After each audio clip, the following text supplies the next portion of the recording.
Hello, this is Colton Sulzer with my case study for EDL 854. So, what has happened? Mr. Barely is the new foundation president for the Briardale Foundation. Um, he's trying to come in with some great new ideas, and which is fantastic. Get earn as much money, more money than has ever been earned before, with his new ideas. One of his new ideas is raffle, but the day of the raffle, as they're doing the raffle, Mr. Barely gets arrested and charged and convicted of a misdemeanor. Um, so that's what we have to take a look at and see exactly what happened and how we're going to take care of the situation. I do believe that Mr. Barely should oversee the foundation activities uh, with the assistance of the board since he is the president.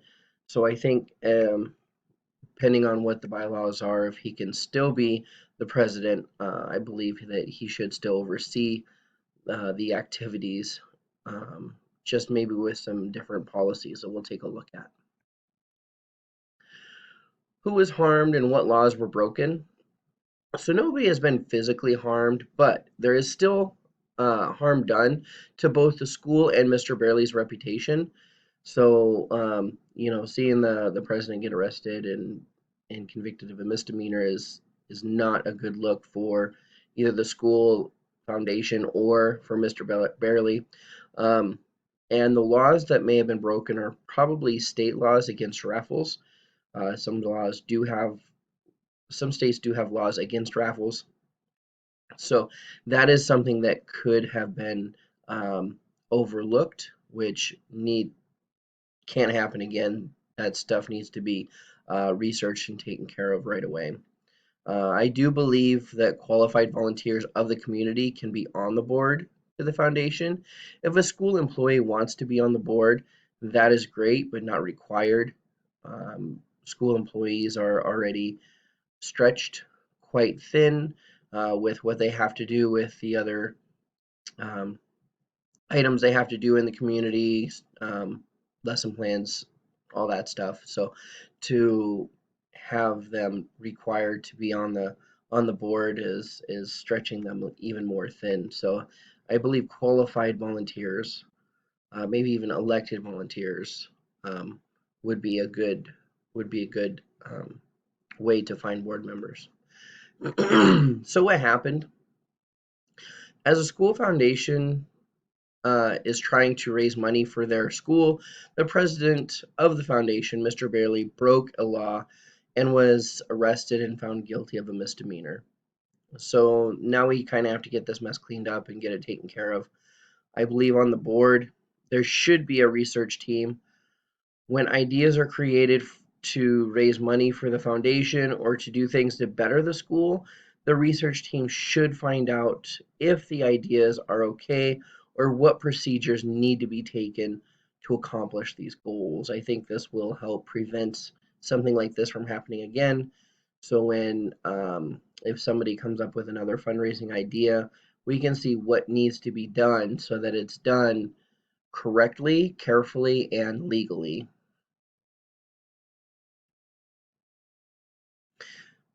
So the facts, people involved, Mr. Barely, the foundation president, and then since it was a school foundation, I believe myself, Mr. Santos, the school president or principal, sorry, the school principal, is also involved in this because he is again, I'm the school principal, so it's important that the principal also is involved in the situation when it comes time to working with the stakeholders and the community, getting this figured out and how to move forward with it. Where is this happening? It's happening at the Briardale Elementary School because that's where the raffle was taking place, and it's the Briardale Foundation that is um, involved in the situation. So the president of the foundation is the one that should be held responsible for what the foundation does. As the president, you are the manager of what happens with the board and the foundation. Again, the board should all be involved because it does take everybody to work through and review what's going on. But to be the one that's actually responsible should be the president. The information, yes, this can be damaging to the stakeholders. Those with stake in the situation is anyone on the foundation board, community members, and staff and faculty of Briardale Elementary. Again, this can really hurt the reputation, how people feel about the school, how people feel about the foundation, even though the foundation is just trying to do its best for the students and for the school. Mistakes were made, and we just need to make sure we learn from that and we take care of it this next time. I can learn more about what laws we need to focus on when having fundraisers to see if there's any other specific laws we need to be aware of before creating fundraisers, and we can still do those fundraisers as long as we do them legally, as long as they're accepted legally. School foundation should be audited by either by two people that are assigned to do so from the foundation or by the school bookkeeper. The school bookkeeper already has everything lined up and situated, knows what's going on, and then we can do it that way. Or I believe two people from the foundation if they're assigned. Again, if they are qualified to do such thing, then they could possibly be the ones to keep track of what the foundation money is earned, where it's spent, and if it's spent properly. So options and consequences. The first one is to consider should be not making any decisions or taking any actions. The second one is to consider the most comprehensive or liberal action you might take in this situation. And then the third one is identify several intermediate strategies. Do not rule any options, or do not rule out any options of this stage, even though at the outset it may appear an unlikely choice. So those are the three options we really have to figure out which one works best for our situation. The principle I should accept that mistakes were made and that I will work on new procedures to make sure this does not happen again. So evaluating the options, the first one to consider would be to not take any actions. The pros on this is letting it work itself out. This is less work for everybody.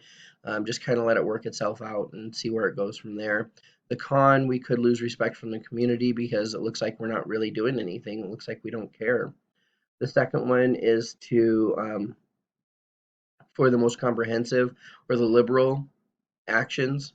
The pros of this will make sure that the situation gets taken care of, but the con, people might not understand how severe this situation is. Mr. Barely was arrested and found guilty of a misdemeanor, so that is a pretty big deal.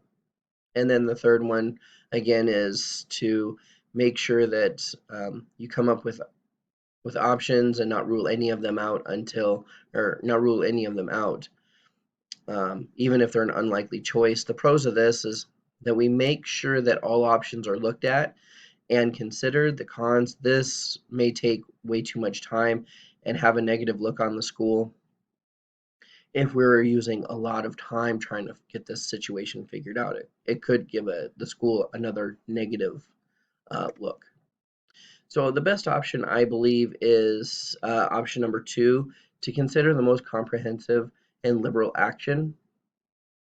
This shows that I'm working to resolve the issue and that we are able to make changes and decisions together, being myself, the principal, and the board, with the president of Mr. Barely.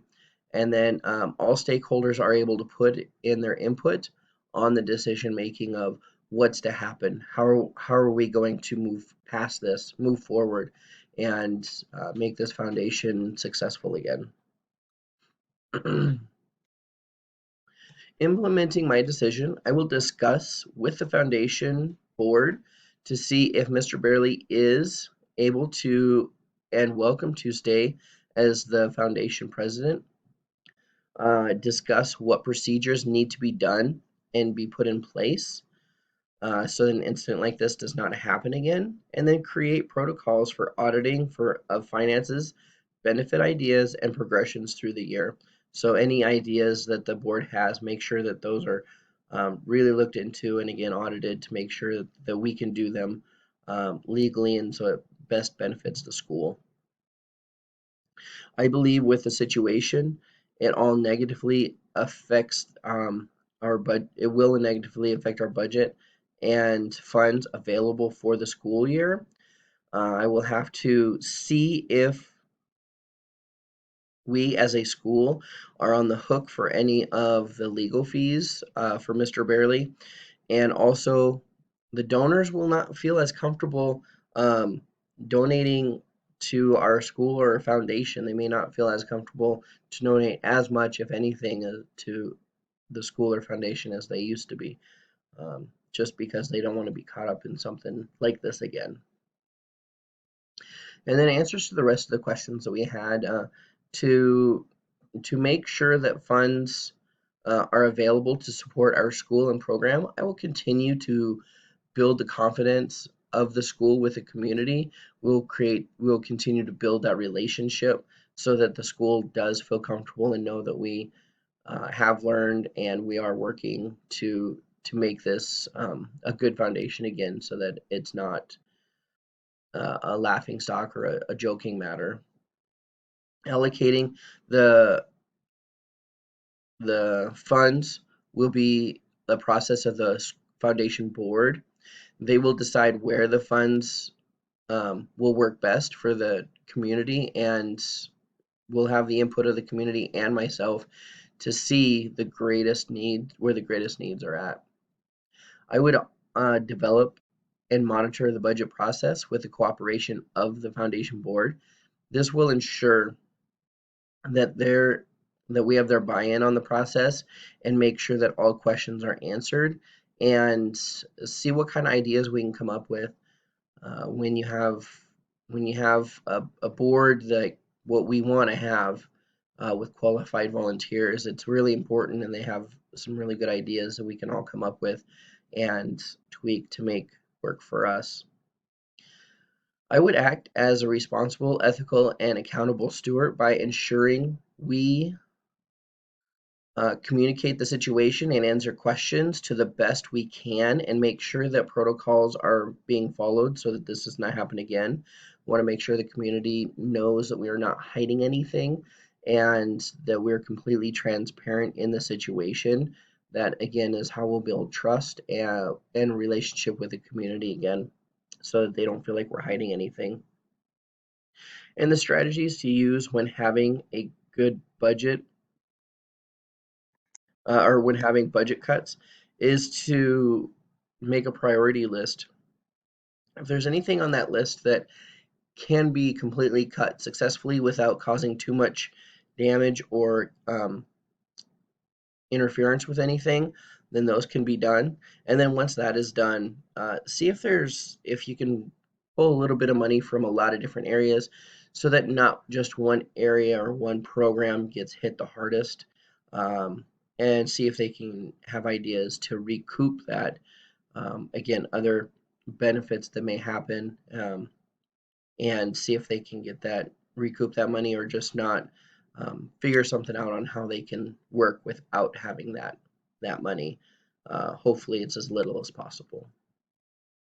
And that is my case study for EDL 854.